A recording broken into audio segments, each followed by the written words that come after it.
بسم الله الرحمن الرحيم اللهم صل وسلم على سيدنا مولانا محمد وآله وعترته بعدد كل معلوم لك. محترم دوستانو، کله چې د پیغمبر علیه الصلاۃ والسلام مور بیبي وفات شونه په دغه ټیم کې دوی درې کسانو، یو د پیغمبر اسلام مور بیبي و، یو پیغمبر علیه السلام یو ام ایمن و. د پیغمبر اسلام مور بیبي خو وفات شو، دا غین وروسته ام ایمن ولګیدل او دغه پیغمبر علیه الصلاۃ والسلام مکی مکرمه ته راورسو او د عبدالمطلب ته حواله کو. عبدالمطلب د پیغمبر علیه الصلاۃ والسلام نیکه مبارک. عبدالمطلب په کفارت کې چې کوم دی پیغمبر اسلام راغی، نو عبدالمطلب په د پیغمبر اسلام سره دومره مینه محبت کولو چې کله به عبدالمطلب مسجد حرام ته تلو نو په خانه کعبه په سور کې چې کوم دی یو ځای خاص کړو فرش چې هغه چې کوم دی سره یو ځای ولا خاص کړو، په هغه ځای کې به پیغمبر اسلام به ځان سره بوتلو ولته کې به په هغه ځای کې به کېنولو تر دې پورې چې عبدالمطلب اولاد کې هم څوک په دغه ځای چې کوم دی خواو شابه نشو کېناستلی. خو یو کس پکې داسې و چې د عبدالمطلب په زامنو کې چې هغه دا غوښتل چې دی په دې ځای باندې نه کینی، مطلب دا د مشرۍ ځای و. عبدالمطلب خپل د مشرۍ په دې باندې خپل نوسی چې کوم دی محمد صلی الله علیه وسلم کې نه و، نو بعد کسانو دا کوو چې دی دا پرېږدي او دی چې کوم دی په دې ځای باندې نه کیني. نو عبدالمطلب چې کوم دی د شفقت دومره شوق په هغه باندې دومره زیات غلبه و د پیغمبر صلی الله علیه وسلم مینې محبت چې هغه ته وی چې دی به زما په دې ځای باندې ناستي او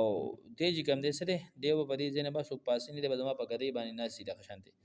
په زمانه جاهلیت کې یو کس فرمایي چې زه د زمانه جاهلیت کې حج د پاره تللی وم او مکی مکرمه کې حاضر شوم. طواف په دوران کې مې یو کس ولیدو چې دا شعرونه وي چې ای الله زما چې کوم سوار دی کم چې کوم دی زما چې کوم کس مې لېږلی دی محمد هغه واپس مال راولي او په ما باندې یو عظیم الشان چې کوم دی احسان وکړي. نو ما د خلکو نه تپوس وکړو چې دا سړی څوک دی او دی په دې دوا کې څوک یادوي. نو خلکو راته وایي چې دا عبدالمطلب دی او دی خپل نوسی چې کوم دی هغه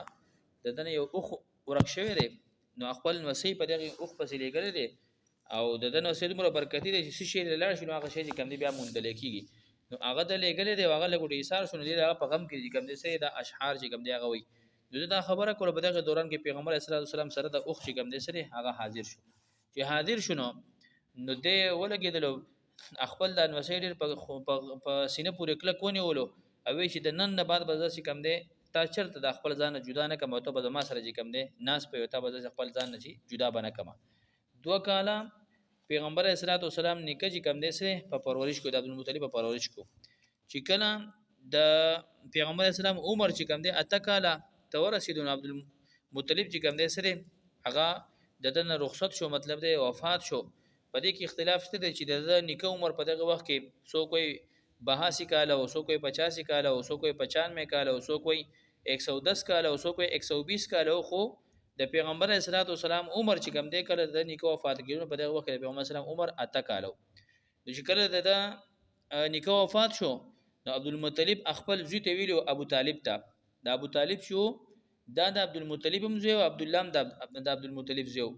خو دا عبدالله او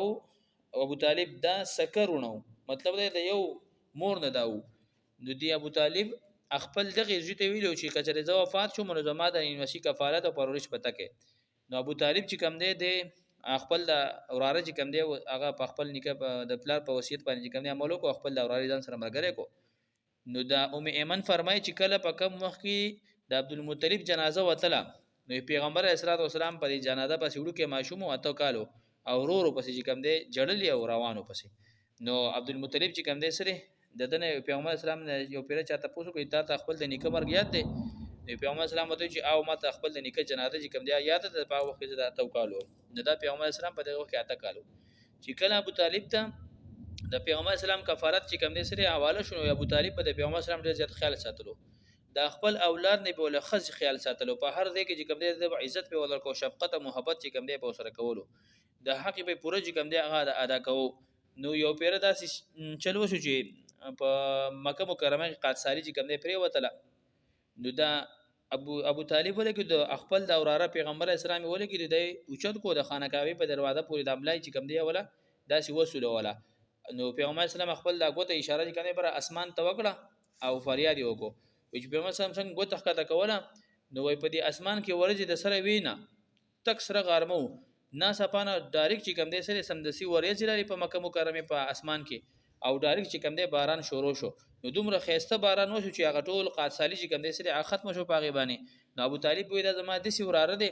چې د پوجا باندې ځګونه چې کوم دی تیاری چې کوم دی رڼا کیږي د په برکت باندې چې کوم دی سره خدای پاک هم باندې بارانونه را وري او د دې یتیم دی د دې شپانا خلکو ورکه چې په کون ډیرنډ چې کوم دی سره هغه د کفارت کې چې کوم دی سره هغه وسوي نو دا د پیغمبر صلی الله علیه وسلم دغه واقعا بیا پیغمبر صلی الله علیه وسلم د شام په سفر باندې چې کوم دی دغه قصه بهیره چې کوم دی سره هغه بیانې